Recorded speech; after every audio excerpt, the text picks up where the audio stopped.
Hello, magandang gabi sa inyo lahat. So patuloy tayo sa Holy Week special natin, mga kababayan ko. So unang video, maikli lang naman to eh. Ano to? Ito ay sa KMJS, no? Di umano imahe ni Mama Mary biglang lumitaw sa paanan ng puno ng kakao. Ito. Tingnan nyo, oh. Oo nga, no? Pero para siyang kamatayan eh. Meron siyang kalawit eh, oh. Hindi Mama Mary to. Kamatayan yata yan, min eh. Sa mga nangangailangan ng milagro sa buhay, lahat kakapitan, makahanap lang ng kaunting pag-asa. Totoo yun. Totoo yun. Totoo naman yun. Diba? Lalo na pag desperado ka. Kahit pa puno ng kakao. Parang may nagaganap na Grabe, posisyon sa bakanting loting ito sa barangay Tulungatong sa Zamboanga City. May mga nagtitirik ng kandila, nag-aalay ng bulaklak, Send upon us and remain with us always. Amen. at taimtim na nananalangin. Ang kanilang sinadya rito, paanan ng puno ng kakao kung saan di umano may lumitaw na imahe ng Birheng Maria. Hindi eh. Sa certain angle, hindi na siya mukhang... Na imahe ng Birheng Hindi, sa certain angle, hindi na siya mukhang image ni ano eh, oh. Diba? Para talagang ano lang siya. Yung... Alam mo yon, yung parang natuklap lang talaga. Ano mga kababayan natin? Maria. Naniwala ko, itong puno na to isang milagro. Nagpakita ang imahe ito para ipabigay hiwatig na kailangan nilang magbalik loob sa Panginoon.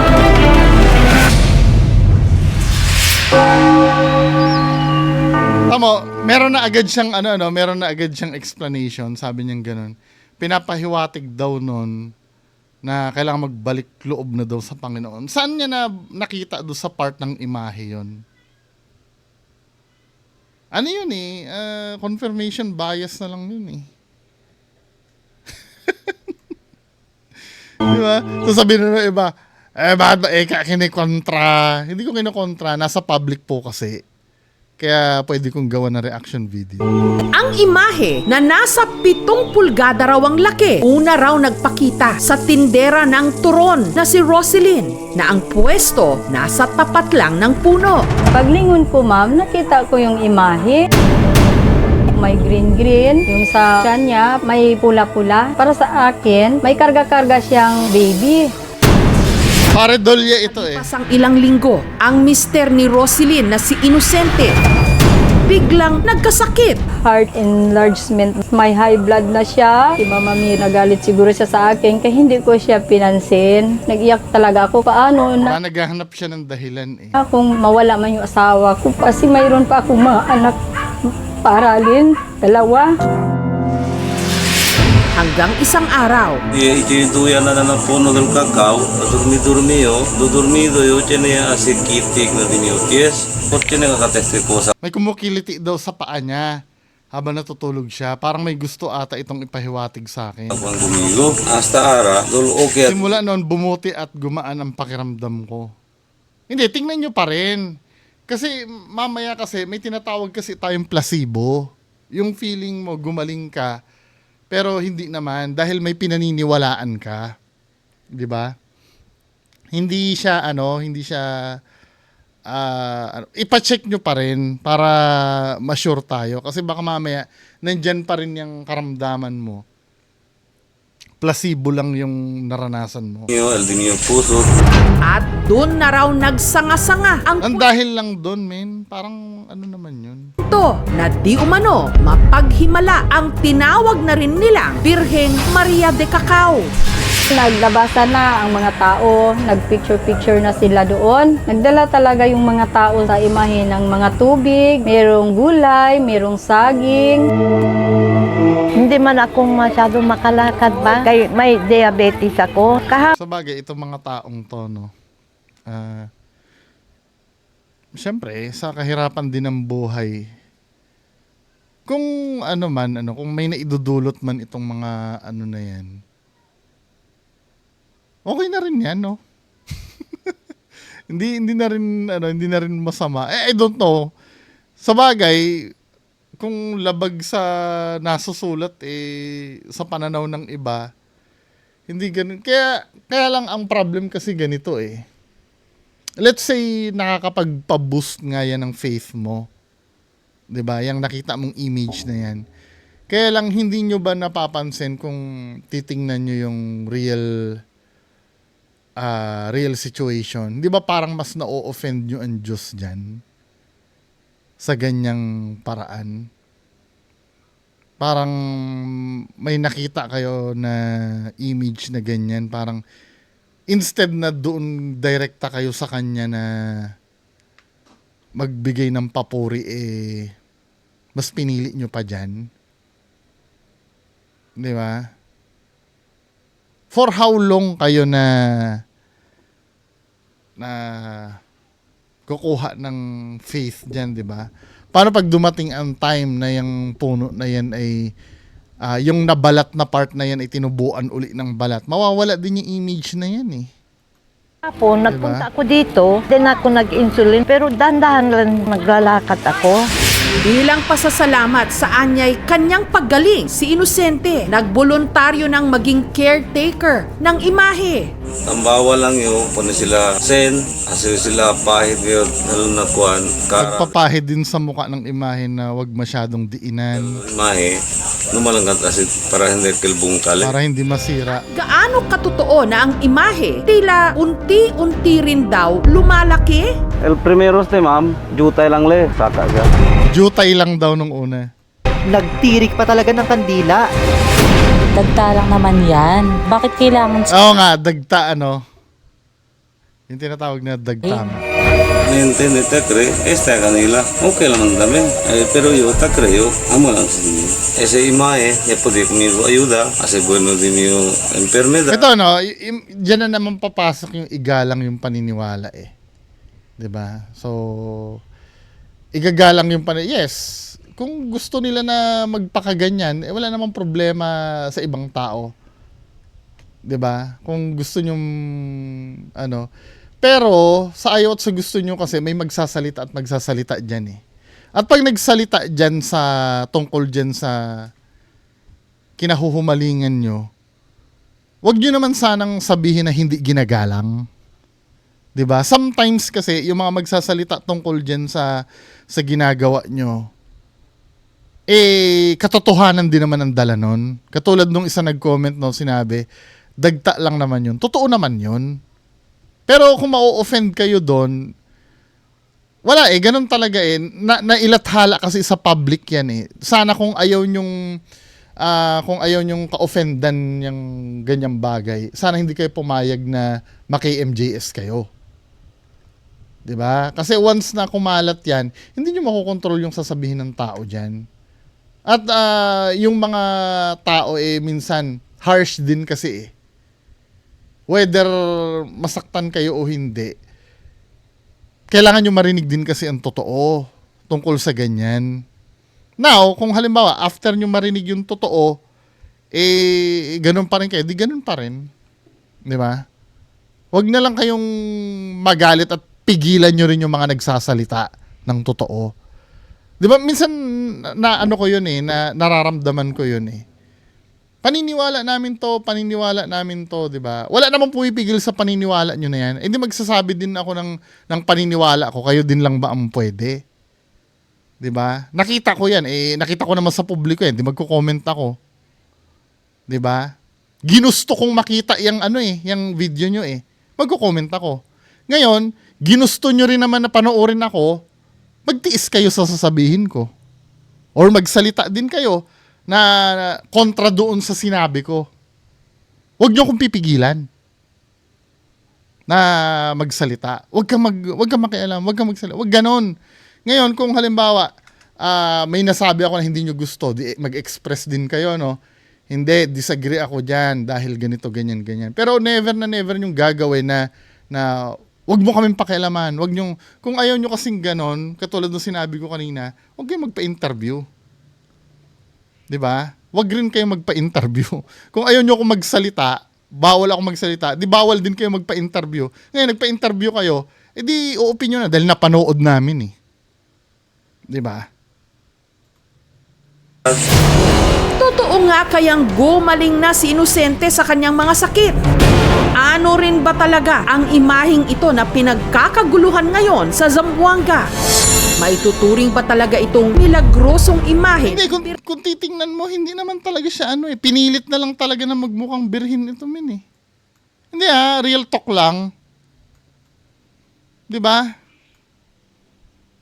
Oo, parang may mukha nga siya dahil na psychological priming na kasi ako. Na psychological priming na ako. Alam niyo ba yung psychological priming? Bibigyan ko kayo ng example ng isang paredolya. Paredolya. Yung magandang na isa psychological priming ko na kayo. Kasi na psychological priming, ito yung hinahanda na yung utak mo sa dapat mong makita Parang ganito hanap tayo ng dito. Ang makikita nyo dito ay mata. Mata ang makikita nyo dito. 'Di ba? Ibig sabihin hinahanda ko na kayo. Dahil sinabi ko na mata ang makikita nyo, hahanapin nyo na yung mata. 'Di ba? So ito, pag pinakita ko, mata ang makikita nyo. 1, 2, 3, boom. 'Di ba? Mata ito. Tama? Kasi yan ang sinabi ko sa inyo. Pero kung titingnan nyo, ano lang yan? Drainage lang ng lababo yan. Ito. Pero dahil psychological priming ko kayo na mata ang makikita nyo, mata na talaga ang makikita nyo dyan. Pero kung titingnan mo, drainage lang ng lababo yan Di ba? Ganun nagwo-work ang psychological priming. Habang pinapangunahan ka na agad na imahen ng Birheng Maria makikita mo talaga yun. Birheng Maria. Kahapon lang, ipina-check up ng aming team si Inosente. Si Sir may umbilical hernia. Sa ngayon, may mga nararamdaman pa rin siya. Ang advice po ngayon is kailangan makita po siya ng surgery for evaluation. Pabalik-balik lang na pag-umbok. Ay, ang next procedure na gagawin natin is subject natin si Daddy for umbilical hernia repair. Maaari kasing Ay, luslos magkaroon na ng placebo effect, no? Kasi yan yung tinatawag na placebo. kung may nagpatotoo na itong imahe nito ay may milagro o mapaghimala at ikaw naman ay sabihin na natin humahanap din ng himala yung paniniwala na nagbibigay kagalingan yung imahe na nakita mo. Na minsan nga nadidisregard mo yung bagay na ginagawa mo na mas nakakatulong sa pagpapagaling mo tulad ng pag-inom mo ng gamot. Meron pa ring paniniwala sila sa mga miracles. Wala silang Alam niyo kung paano nagwo-work yung placebo na yan? Mga kababayan ko, matagal ko na naikikwento rin ito sa mga pero kailangan ko kasing paulit-ulitin to para kasi may mga bagong audience na naririnig, na nakikinig sa akin. Yung placebo na yan yung iniisip mo lang. Ang kabaliktaran ng placebo kasi yung tinatawag nating hypochondriasis. 'Di ba? Ang hypochondriasis naman yung pakiramdam mo may sakit ka pero wala naman. Parehas sa psychological kasi iyon. Ngayon, ginagamit din ng mga healthcare worker yung placebo na yan. For example, ganito, ito, real karanasan. Narinig na ito na iba, nasusuka na nga yung iba sa kwento ko na ito Noong nag-duty ako bilang nurse dati sa Pagamutang Bayan ng Malabon nun, merong isang pasyente doon na iyak ng iyak dahil masakit yung tiyan niya. 'Di ba? Pinagmumura na lahat ng nurse, gusto niya daw bigyan siya ng gamot dahil sobrang sakit daw ng tiyan niya. Hindi namin mabigyan ng gamot. Tinatawagan ng head nurse namin yung doktor, hindi naman makontak. 'Di ba? Dahil ewan ko sa anong dahilan hindi makapagbigay ng sagot yung doktor. Hindi naman kami pwedeng kumausap na ibang doktor kasi hindi alam yung history ng pasyente. Baka mamaya magkontra dun sa history ng pasyente. Ang kailangan talagang makapagsabi yung doktor niya talaga. So wala kami magawa. minumura na kami. Ididemanda ko kayo, bandi nyo ako sundin. Nagbabayad ako dito, bla bla bla bla. Ang ginawa ng head nurse namin, kumuha ng distilled water. Distilled water, wala yun ha, tubig lang yun. Nilagay dun sa kanyang dextrose sa swero niya. Sabi gano'n nung nurse namin, ito po ha, ginawa na lang namin ito para tumahimik na po kayo. Malakas na gamot po ito. nung pagturok nung distilled water dun sa swero niya, tumahimik siya. Tapos sabi niya gano'n, maganda yun na iturok mo sa akin, gumaan ang pakiramdam ko. Pero hindi niya alam, wala lang yun. Distilled water lang yun. 'Di ba? Ibig sabihin, ginagamit talaga yon pagka sa mga ganung senaryo. Naniwala si pasyente na totoong gamot yun na iturok namin dun sa swero niya. Kaya gumaan ang pakiramdam niya. Pero in reality, hindi gamot yung tinurok sa kanya. May time pa nga, hinahanap niya pa yun eh. Yung dating in-administer nyo sa akin, maganda ang pakiramdam ko doon. Isip-isip ko lang eh. Ulul, distilled water lang yun. yun ang tinatawag na placebo. Di ba? Kakayahan mag-avail ng mga health services. Ang napakalaki ng challenge kasi kulang pa rin tayo sa doktor, sa mga health facilities. Isa rin yan, kung magkaroon man ng doktor sa baryo kasi minsan mga masusungit din eh. Di ba? Magamot. Tingin ko po ay nasugat yung puno at yung sugat nagkataon na hugis siya ng Birheng Maria. Yung kulay naman dahil alam natin na sa Mindanao, mataas po ang nutrient content ng lupa nila. At yung lupa na yon maaaring mataas sa iron na alam natin ay pula. Hindi basta-basta sinesertipikahan o pinapatutuhanan ng Vatican ang di umano'y Marian appearances. Imbestigahan kung ito ay makatotohanan at sa panahon lalo natin ngayon na napakaraming kahirapan, sakuna, ang palagi natin pula ng ating pansin ay Diyos. Hanggat nagdadasal tayo sa Diyos at sa kanyang mga pinadala dito sa lupa, wala namang masama doon. Sa panahon ngayon, marami ang naghahanap ng milagro o himala dahil ito lang ang makakapitan nila ng pag-asa. Lalo na yung mga kababayan natin na hikahos, 'di ba? Next video tayo, proceed tayo sa next video. Ito naman milagrosong si Lelong daw. Tingnan nga natin 'to. Ano to? Ba't tinawag na Lelong? Makapangyarihan ang ating isip.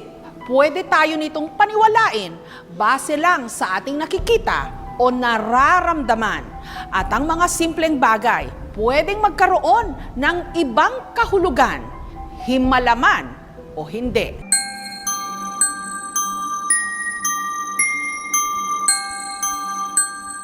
Automatonophobia ang tawag sa mga may phobia o takot sa mga rebulto o estatwa. Rebulto. Pero sa Laguna, siguradong wala nito dahil sila ang gumagawa ng mga rebulto. Yun. Pero ako, may ako dyan. Santa Cruz. Partially may fear ako dyan. Yung lalo na kasi sa bahay ng lola ko talaga may ganyan dati. 'Di ba yung feeling mo mga nakatingin sa'yo? Ito pa rin sa Laguna. Meron ngayong kwento-kwento na nito lang nakaraang buwan, meron di umanong rebultong dumilat. Ang rebultong yon nakalagak sa bahay ng pamilya dumilat. Ang rebulto ni Senyor Santo Sepulcro o mas kilala sa tawag na Lelo. Hindi kasi naman, wait lang ha, kung makikita mo kasi yung mata neto, shiny kasi eh. Hindi, minsan mapapagkamala mo na kamulat. Depende sa anggulo ng camera eh. Tsaka yung pagkakaukit niya oh. Ano ba, nakamulat ba yan? Or pwede mo sabihin nakamulat. Ito, di ba, eyeball niya, wala nga lang pwede naman nakapikit. Depende sa interpretasyon mo eh. Kwento ni Adeline, February 20, nung hiramin niya si Lelong para sa padasal sa death anniversary ng yumao niyang anak.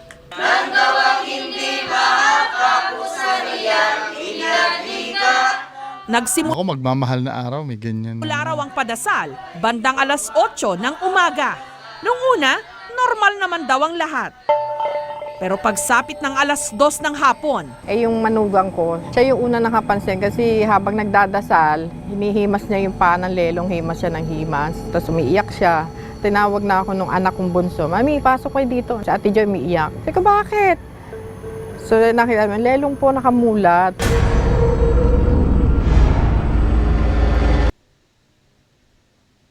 Ito? Feeling ko sa reflection ito eh. Oo nga no, mukha siya nakamulat no.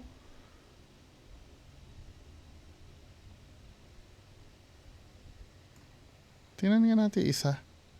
Wait lang ha, tingnan ko yung isa. Nakamulat. So ito yung una no. Tingnan nyo yan ha.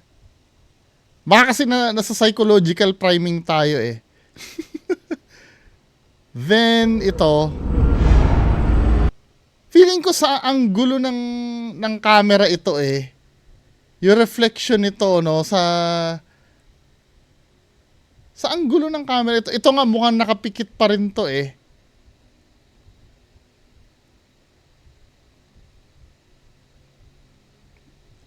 Hindi na maiando ng mata ko, pero feeling ko reflection lang ito. Nakapikit pa rin siya, oh. Mukha lang kasi siyang may eyeball. Pero kung titingnan mo mabuti, nakapikit pa rin. Tamo ha. Ayan oh. Aalisin ko yung, yan oh, di ba sa ganyan, nakapikit pa rin. Ngayon, dahil shiny yung yung surface, reflection ito, mukha lang siyang may eyeball.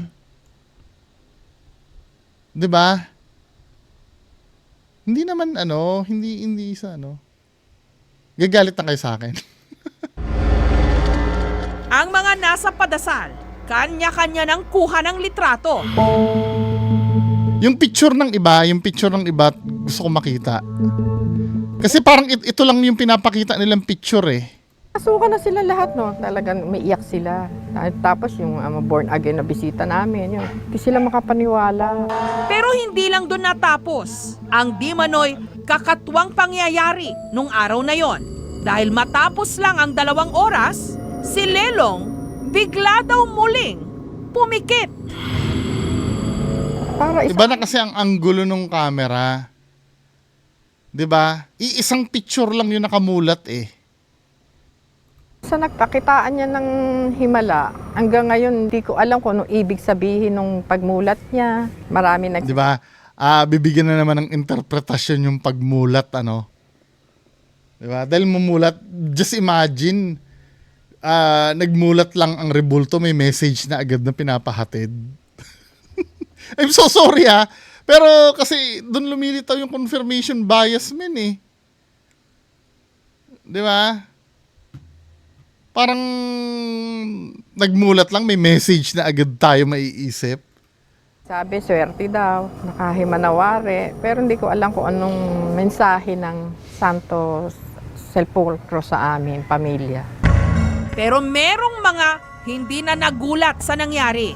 Hindi raw kasi ito ang unang beses na ang rebulto, di umano, nagmilagro. Taong 1950, si Lelong nakita raw na nakatayo sa gitna ng sagingan. Ayos ah. Actual na larawan ng 1950. So ito, bigla siyang tumayo sa Ito, tandaan nyo ha, 1950 ito. 'Di ba? May clue na tayo. Noong 1950, big time ka kung may camera ka. Hindi naman sa lahat ng oras katulad ng panahon natin na laging may dala-dalang camera ang tao eh. Kaya malakas ang feeling ko setup ito. 1950s yan eh. Tsaka yung exposure, ano bang mga cameras nung 1950? Tingnan natin ha. Matagal yata ang ang exposure ng 1950s na camera 1950s camera. Ito ganito yung mga camera noong 1950s Matagal ang nito, ang exposure nito. Tama ba ako? Mga 10 seconds yata yan So ibig mo sabihin may dala-dala ka neto nung time na yan?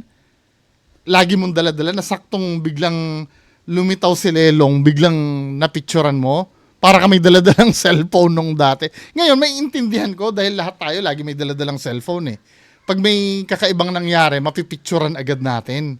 Pero, saktong-sakto, may dala kang ganyan, saktong nakita mo si Lelong. Ano ba? Diba doon palang maling-mali na yung, yung pagkakataon Hindi kayo, naniniwala ba kayo na napicturan si Lelong na ganyan? Na nakita siya ng ganyan. Set up ito. Hindi naman Base sa kasaysayan ng Lelong, ang bantog na himala na ginawa niya ay yung pagtayo niya doon sa Sagingan na kung saan ay meron pang larawan hanggang ngayon dito sa simbahan. Gumala pa raw ito at natagpuan din sa tabi ng balon. May nakahanda na namang camera doon, na napicture na naman siya doon. Taong 1954 naman, napabalitang tumayo rin si Lelong sa altar. At ang pangyayaring yon, nasaksihan ng 65 anyos na ngayong si Aling Fe. Actual na tumayo or naabutan mo lang na nakatayo? 10 taong gulang lang daw siya nung di mano tumayo si Lelong sa mismong harapan niya. Kasama ko, lola ko, naiyak ako ng iyak Nakita ko ang Lelong na bumangon.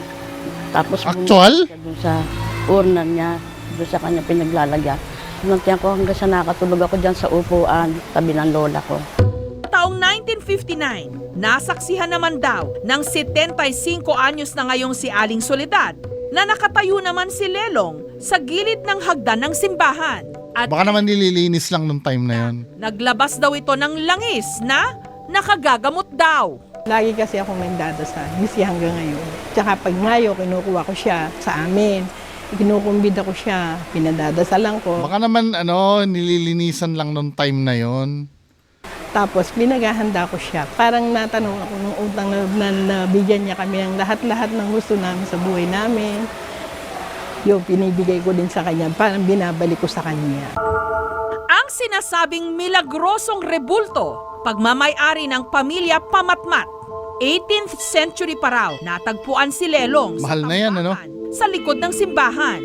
Noon pa man daw, meron ng kakaiba rito. Meron kaming kamag-anak. Doon dadaan, naririnig, pero merong nadaing. Nakita nila, yun nga, nakatapon na sa likod ng simbahan. Yan, dinala sa simbahan ng Agripa. Simula noon, ang puon, maingat na inilagaan ng pamilya Pamatmat na miyembro ng simbahang Iglesia Filipina Independiente o ang Aglipayan Church. Hindi siya hindi siya Katoliko Yung mga pari niyan, 'di ba, pwede mag-asawa? Ang kanilang paniniwala at mga gawi hindi raw nalalayo sa Roman Catholic, pero ang isa sa malaking pagkakaiba, ang kanilang mga pare pwedeng mag-asawa. Pwede nga mag-asawa. Yayang ikaw ay ibabag. Dahil sa mga bali-balitang di umano, mapaghimala si Lelong. Halos 70 taon na itong dinarayo sa Santa Cruz sa Laguna.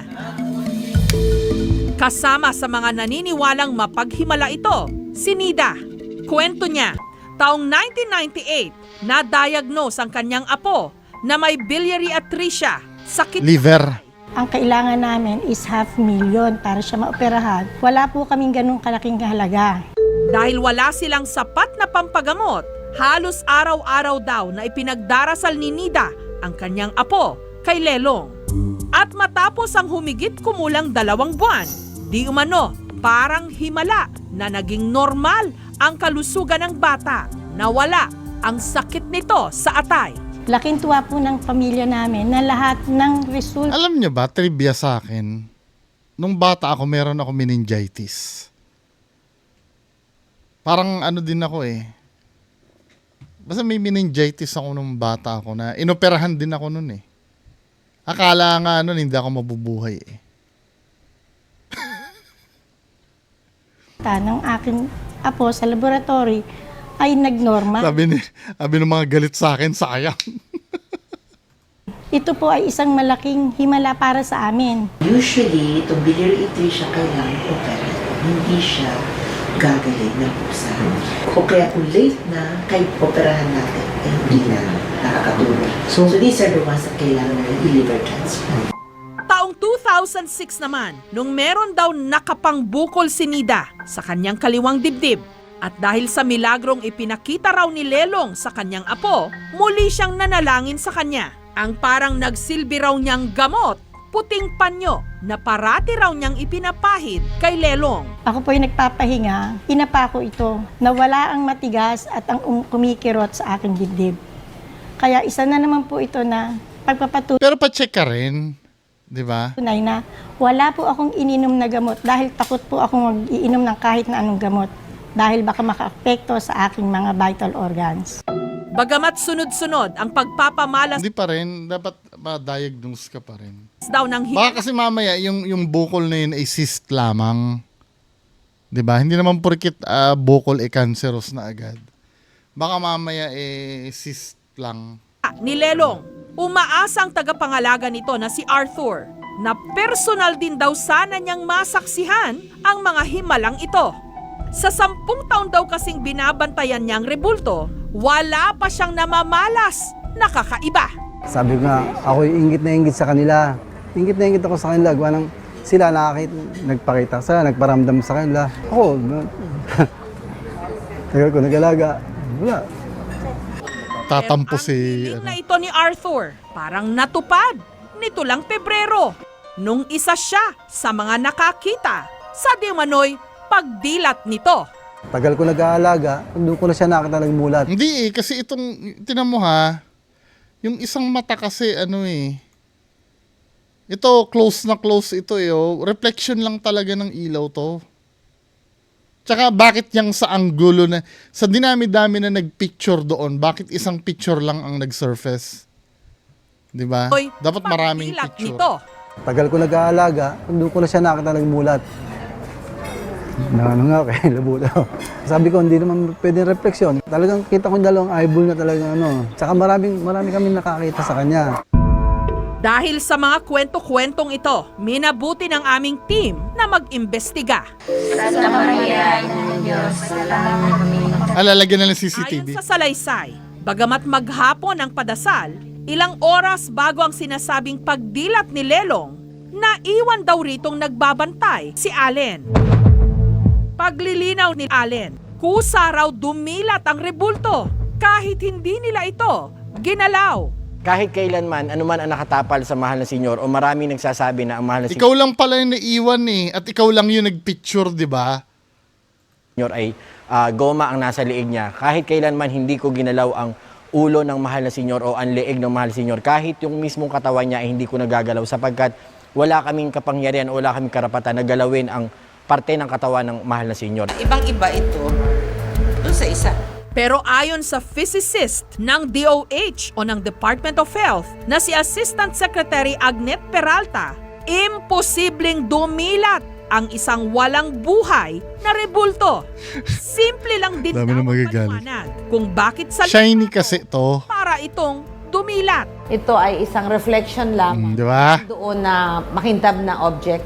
Tapos pag nireflect, isip mo talaga isang mata na nakabukas. Ang pinagkaiba lang yung anggulo ng pagkakakuha ng camera. Yung isa kasi tinamaan masyado ng ilaw. Kaya kitang-kita mo yung detalye. Then yung una, medyo madilim yung pagkakakuha kasi medyo mababa. Hindi pwedeng dumilat ang isang statwa na yari sa kahoy na fixed yung Bubble burster, ukit. Nakita natin na parang bumukas yung mata, ibang statwa yon. Ang talagang nangyari, dalawa ang kanilang ulo ng statwa na ipinakita doon sa ating isa. Hindi.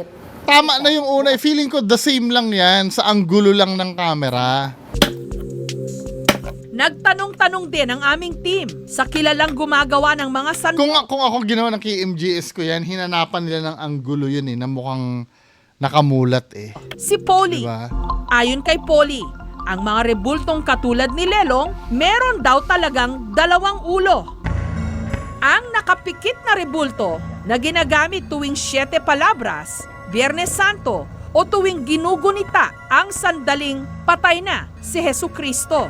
Samantala, ang nakadilat namang rebulto ang madalas na nakikita. Hindi naman ganyan yung uri ng rebulto At dahil detachable o madaling matanggal ang ulo ng rebulto, maari raw itong mapalitan. May mga crucifix na ganun na pwedeng detachable ang ulo. Pero hindi ganyan Pero depensa ng pamilya Pamatmat, Talagang isang-isa lang siya. Hindi siya pwedeng, hindi siya detachable, hindi siya natatanggal. Fix yung balat na parang nakapako, nakaglue, siya. Hindi basta-basta matatanggal. magkakaiba ang ating paniniwala. Makapangyarihan din ang ating utak. Pwede nitong dikta. Dito pa nga lang sa side na to, nakapikit ito Ito, reflection lang ito. Kaya dahil kung titingnan mo, kung i-cover ko, hati na nyo ha. Kung i-cover ko yung nakapikit din siya Nagkataon lang talaga na may reflection lang. Katulad nitong nasa lips niya. Reflection lang ito na nakapikit. Ibang anggulo lang. Ang ating mata at ang ating pakiramdam. Pero, pwede rin nating buksang maigi ang ating isipan. Suriing mabuti ang nakikita. Yan katulad niyan, di ba? Masyado siyang shiny. Pwede ang itsura nito nakamulat. Itaas lang ng konti yung anggulo niyan. Actually, ito, pwede ko nang makita na nakamulat ito Tingnan nyo Ayan mukha rin naman siya nakamulat di ba? Depende sa psychological practice. Mga mata, pakiramdaman kung alin ang mali at totoo. Igalang niyong paniniwala. So yun lang, magandang gabi sa inyong lahat. Good night.